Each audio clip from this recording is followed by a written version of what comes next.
বন্ধুরা, Sealdah division commercial department থেকে এই মুহূর্তে লিখিত পরীক্ষা ছাড়া কোন রকম ইন্টারভিউ ছাড়া কর্মী নিয়োগ করা হচ্ছে। একদম রেলের চাকরি, তাও আবার ইন্টারভিউ বা পরীক্ষা ছাড়া এই নিয়োগ, তাও আবার আপনাদের নিয়ারেস্ট রেলওয়ে স্টেশনে। এই রকম চাকরির আপডেট পাবেন শুধুমাত্র আমাদের এই চ্যানেলের মাধ্যমে। হাই ফ্রেন্ডস, ওয়েলকাম টু বাংলায় সেরা ইউটিউব চ্যানেল। এই মুহূর্তে নতুন একটি নিয়োগের বিজ্ঞপ্তি প্রকাশ করা হয়েছে railway Sealdah division commercial department থেকে। হ্যাঁ বন্ধুরা, এখানে কোনো রকম লিখিত পরীক্ষা হবে না, কোনো রকম আপনাদের ইন্টারভিউ হবে না, তাও আবার এটা কিন্তু রেলের চাকরি, সরকারি একটি নিয়োগ, সরকারি একটি কাজ। রেলওয়ে আপনাদের নিয়ারেস্ট রেলওয়ে স্টেশনে এই কাজটি আপনি পেয়ে যাবেন। এই মুহূর্তে শিয়ালদহ ডিভিশন কমার্শিয়াল ডিপার্টমেন্ট থেকে একটি অফিসিয়াল বিজ্ঞপ্তি প্রকাশ করেছে, যে বিজ্ঞপ্তির মাধ্যমে আপনি জানতে পারবেন এই ভিডিওতে যে কিভাবে আবেদন করবেন, কোন পোস্টের জন্য বা কি কাজের জন্য এই নিয়োগটা করা হবে, এছাড়া কোন স্টেশনে আপনাদের জন্য এই কাজটি থাকছে, এছাড়া কিভাবে আপনারা আবেদনপত্র সংগ্রহ করবেন, কোথায় আবেদনপত্র পাঠাবেন, আবেদন করার শেষ তারিখ কবে, আপনাদের যোগ্যতা কি লাগবে, বয়স কি লাগবে, এ টু জেড তথ্য পাবেন এই ভিডিওটির মাধ্যমে। আর এই রকম আপডেট দেখার জন্য অবশ্যই এই চ্যানেলটিকে সাবস্ক্রাইব করে রাখবেন। আর যারা ফেসবুক থেকে দেখছেন অবশ্যই পেজটিকে ফলো করে রাখবেন, কারণ এখানে কোনো রকম লিখিত পরীক্ষা ছাড়া বা কোনো রকম ইন্টারভিউ ছাড়া চাকরির আপডেট আমরা সর্বপ্রথম আপনাদের কাছে দিয়ে থাকি। যাই হোক, অবশ্যই লাইক করুন, শেয়ার করে প্রত্যেককে জানান। আমরা এবার ভিজিট করব অফিসিয়াল ওয়েবসাইটে এবং অফিসিয়াল নোটিফিকেশন অনুযায়ী কি বলা হচ্ছে দেখে নেব। বন্ধুরা, আপনারা ভিজিট করবেন ইন্ডিয়ান রেলওয়েজ .gov.in। অফিসিয়াল ওয়েবসাইটটি হলো এটাই। আপনারা জিজ্ঞেস করবেন না যে কোথা থেকে নোটিফিকেশন বা আবেদনপত্র পাবো। ওকে, এই অফিসিয়াল ওয়েবসাইট ভিজিট করে নোটিশ অপশান থেকে আপনারা বিজ্ঞপ্তি খুবই সহজে ডাউনলোড করে নিতে পারবেন। এই মুহূর্তে আপনারা দেখতে পাচ্ছেন শিয়ালদহ ডিভিশন কমার্শিয়াল ডিপার্টমেন্ট থেকে এই নিয়োগের বিজ্ঞপ্তি প্রকাশ করা হয়েছে। বিজ্ঞপ্তির মেমো নাম্বার অনস্ক্রিনে শো করছে। এটাই হলো বিজ্ঞপ্তির মেমো নাম্বার। 30/3/2026 তারিখে এই বিজ্ঞপ্তি প্রকাশ করা হয়েছে। ওপেনিং ডেট লেখা আছে 30/4/2026। এই লেটেস্ট অ্যাডভার্টাইজমেন্ট আপনি দেখতে পাচ্ছেন বাংলায় সেরা ইউটিউব চ্যানেলে এবং রূপ এডু নিউজ ফেসবুক পেজে। তাই তো বলি, পেজটিকে একটু ফলো করে রাখুন। এখানে দেখুন যে পোস্টে এই নিয়োগটা করা হবে, স্টেশন টিকিট বুকিং এজেন্ট, অর্থাৎ টিকিট বুকিং এজেন্ট বা STBA। এই STBA পোস্টে এই নিয়োগটা করা হবে নিয়ারেস্ট রেলওয়ে স্টেশনে। আপনারা যদি আবেদন করতে চান তাহলে আপনাদের একটি অ্যাপ্লিকেশন ফর্ম নির্দিষ্ট ঠিকানায় শেষ তারিখের আগে আপনাকে পাঠাতে হবে। অ্যাপ্লিকেশন ফর্মটি কেমন দেখতে আপনাদেরকে একটু দেখিয়ে দিই। এটাই হলো পুরোটাই অ্যাপ্লিকেশন ফর্ম। ওকে, আশা করি আপনারা দেখতে পাচ্ছেন এই অ্যাপ্লিকেশন ফর্মটিতে কি লেখা আছে। আমি জুম করে আপনাদেরকে পড়ে শোনাচ্ছি। লেখা আছে দেখুন, format of the application for station ticket booking agent at railway station for 3 years. অর্থাৎ এখানে টিকিট বুকিং এজেন্ট পোস্টে এই নিয়োগটা করা হচ্ছে, আর সেটার ফরম্যাট আপনি দেখতে পাচ্ছেন। আর এখানে আপনি লিখে দেবেন কোন স্টেশনের জন্য আবেদন করছেন। এখানে এই মুহূর্তে যে স্টেশনে নিয়োগ করা হচ্ছে সেই স্টেশনের নামটি আপনি লিখে দেবেন। কোন স্টেশনে নিয়োগ করা হচ্ছে আমি আপনাদেরকে জানাবো।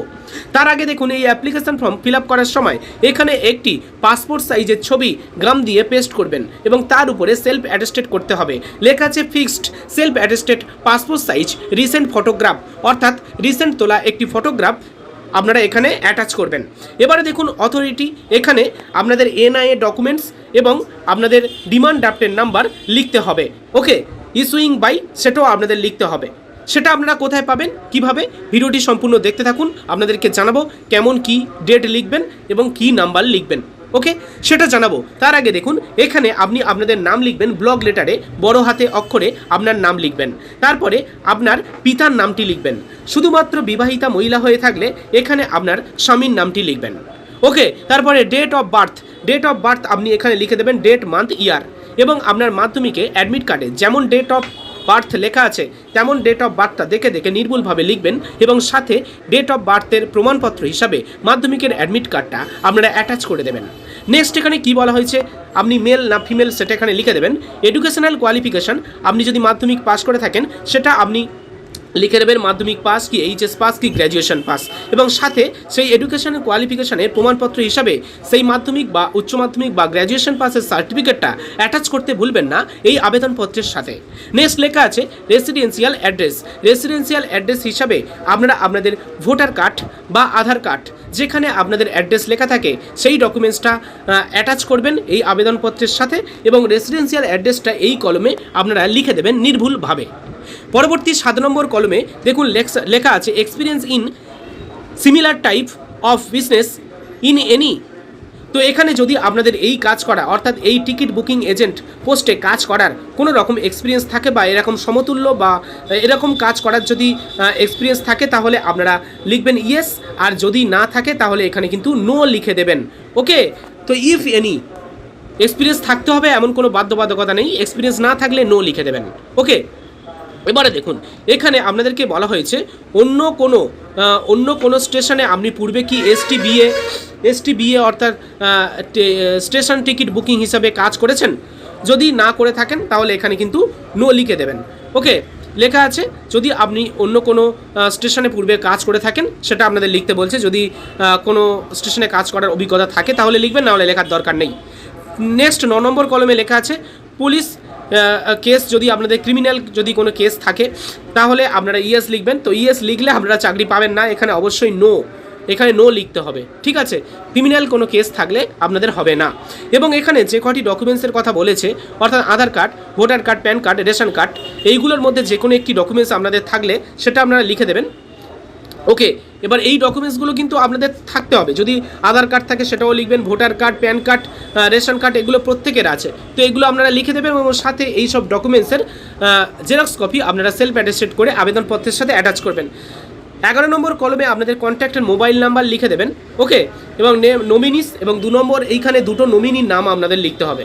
ওকে, নমিনিতে আপনার মায়ের নাম, আপনার বাবার নাম লিখতে পারেন, আপনার ছেলের নাম লিখতে পারেন, ওয়াইফের নাম লিখতে পারেন, যা খুশি নমিনির নাম আপনারা লিখে দেবেন। এবং এনক্লোজার নম্বর অফ এনক্লোজার সেটা আপনারা এখানে লিখে দেবেন। ওকে, আশা করি বুঝতে পারলেন। এবারে এখানে যিনি আবেদন করছেন তার ঠিকানা, ডেটটা দেবেন এবং যিনি আবেদন করছেন মানে আপনি এখানে সিগনেচার করে দেবেন। আশা করি বুঝতে পারলেন। তো এখানে দেখুন লেখা আছে এলিজেবল কোয়ালিফিকেশান ফর এনগেজমেন্ট। তো এখানে কেমন কোয়ালিফিকেশন থাকতে হবে বা কি থাকলে আপনি এলিজেবল বা যোগ্য হবেন, এখানে বলা হয়েছে resident of the local district, মানে এই যে রেলওয়ে স্টেশনটা যে ডিস্ট্রিক্টের আন্ডারে পড়ছে সেই ডিস্ট্রিক্টের আন্ডারে লোকাল রেসিডেন্ট আপনাদের হতে হবে। যদি আপনাদের এই রেলওয়ে স্টেশনটা যে ডিস্ট্রিক্টের আন্ডারে পড়ছে সেই ডিস্ট্রিক্ট থেকে কোনো প্রার্থী না পাওয়া যায়, তাই অন্যান্য ডিস্ট্রিক্ট থেকেও কর্মী নেওয়া হবে। তাই রাজ্যের 23টি জেলা থেকে আপনারা প্রত্যেকেই আবেদন করতে পারবেন, তবে প্রায়োরিটি প্রেফারেন্স বা অগ্রাধিকার পাবেন লোকাল ডিস্ট্রিক্টের বাসিন্দারা।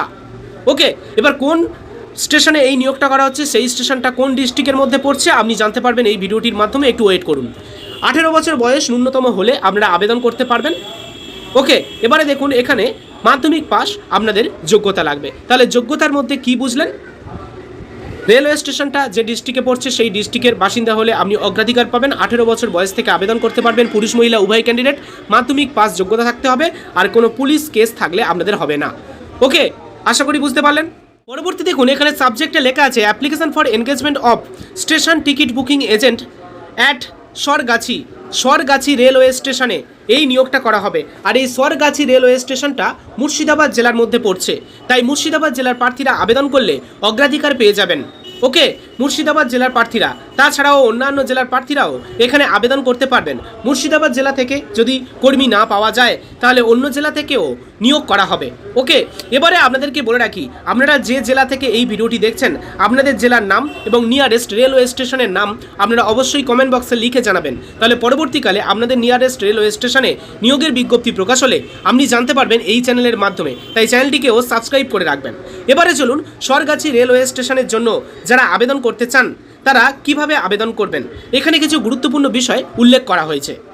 এবারে বিষয়টি আরও ভালোভাবে আপনাদেরকে বোঝানোর জন্য সম্পূর্ণ বাংলায় আপনাদের সামনে উপস্থাপনা করছি। নোটিফিকেশনে উল্লেখিত বিষয়টি হলো কিভাবে আপনারা আবেদন করবেন। আবেদন করতে গেলে আপনাদের একটি খাম বা এনভলপ নিতে হবে। সেই এনভেলপের মধ্যে আপনাকে ফিল আপ করে ভালোভাবে ফিল আপ করে নির্ভুলভাবে অ্যাপ্লিকেশন ফর্মটি আপনাদের প্রবেশ করাতে হবে এবং সাথে প্রয়োজনীয় ডকুমেন্টস, যেসব ডকুমেন্টস বললাম সেই সব ডকুমেন্টস আপনাকে এই খামের মধ্যে দিয়ে মুখ বন্ধ করতে হবে। খামের উপরে আপনারা কী লিখবেন? দেখুন, খামের উপরে আপনারা যেটা লিখবেন, যে স্টেশনের জন্য আবেদন করছেন তার নাম এবং আপনার পূর্ণ ঠিকানা লিখতে হবে এবং আপনি খামের উপরে এটা লিখবেন আপনি যে ঠিকানায় পাঠাচ্ছেন, অর্থাৎ কোথায় জমা দিতে হবে। আপনারা এখানে একটু ভালোভাবে দেখে নিন। অ্যাড্রেসটি করতে হবে senior divisional commercial manager, eastern railway, Sealdah, DRM building, room number 44, Kaiser street, Kolkata 700014। এই ঠিকানায় জমা দিতে হবে। শিয়ালদাহ অফিসে রাখা নির্দিষ্ট ড্রপ বক্সে আপনাকে জমা করতে হবে। আবেদন জমা করার শেষ তারিখ কবে? এখানে উল্লেখ করা হয়েছে 9/4/2026 তারিখ থেকে 29/4/2026 তারিখ। সময় সকাল 11টা থেকে বিকেল 4টের মধ্যে, শুধুমাত্র কাজের দিনে জমা করতে হবে, সরকারি ছুটির দিন ব্যতীত। আবেদন করার শেষ তারিখ কবে? এখানে আপনাদেরকে বলা হয়েছে 30/4/2026 আবেদন করার শেষ তারিখ। 30/4/2026 যারা জমা করবেন তারা 11টা থেকে 2টোর মধ্যে জমা করবেন। গুরুত্বপূর্ণ, 30শে এপ্রিল দুপুর 2টোর পরে কোনো রকম আবেদনপত্র জমা নেওয়া হবে না। এবারে আপনারা নোটিফিকেশন অনুযায়ী কিছু বিষয় সম্পূর্ণ বাংলায় ভালোভাবে বুঝে নিন। ইস্টার্ন রেলওয়েতে কিছু মানি আপনাকে জমা করতে হবে, পরিমাণ 2000 টাকা। কোন স্টেশনে আপনাদের জমা করতে হবে? সরগাছি রেলওয়ে স্টেশন, NSG 6 ক্যাটাগরি। কিভাবে জমা করবেন? ব্যাংক চেক অথবা ব্যাংক ড্রাফট আপনাকে জমা করতে হবে। কোন পেপারে বা কার নামে জমা করতে হবে? FA&CAO, eastern railway Kolkata, NIA form সাথে জমা দিতে হবে। গুরুত্বপূর্ণ একটি শর্ত, এই টাকার উপরে কোনো সুদ পাওয়া যাবে না। টাকা না দিলে বা কম দিলে অ্যাপ্লিকেশন সরাসরি বাতিল হয়ে যাবে। টাকা ফেরত কি আপনি পাবেন? বলা হয়েছে সিলেক্ট হন বা না হন 3 মাসের মধ্যে ফেরত পাবেন। কখন টাকা কাটা যাবে বা ফেরত পাবেন না, সেক্ষেত্রে বলা হয়েছে আপনি যদি মাঝপথে আবেদন তুলে নেন বা সিলেক্ট হওয়ার পর কাজ না করেন, সেক্ষেত্রে 2000 টাকা ফেরত পাবেন না। পরবর্তী, আপনাদের সিকিউরিটি মানি হিসাবে সিকিউরিটি ডিপোজিট হিসাবে নিশ্চিত হলে টাকা জমা করতে হবে 10,000 টাকা। কিভাবে আপনারা 10,000 টাকা সিকিউরিটি ডিপোজিট করবেন?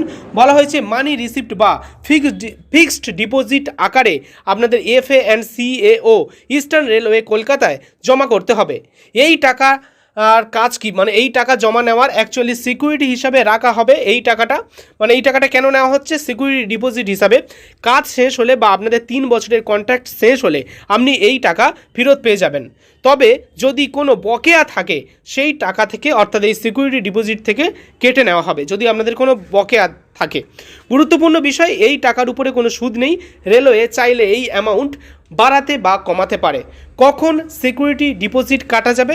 বলে যে ট্যাক্স বা কোনো জরিমানা থাকলে, আপনার কারণে সরকারের কোনো ক্ষতি হলে, সেক্ষেত্রে আপনার কিন্তু সিকিউরিটি ডিপোজিট থেকে সেই অংশের টাকাটা কাটা যাবে। আপনার ভুলে অন্যের টাকা দিতে হলে সেক্ষেত্রেও কিন্তু সিকিউরিটি ডিপোজিট হিসাবে কাটা যাবে। ওকে, তাহলে সিকিউরিটি ডিপোজিট আপনাকে কিন্তু অবশ্যই জমা করতে হবে। সহজে আপনাদেরকে বলা হচ্ছে অ্যাপ্লাই করতে 2000 টাকা দিতে হবে এবং সিকিউরিটি ডিপোজিট হিসাবে 10,000 টাকা দিতে হবে, যেটা আপনারা অন স্ক্রিনে দেখতে পাচ্ছেন নোটিফিকেশন আকারে।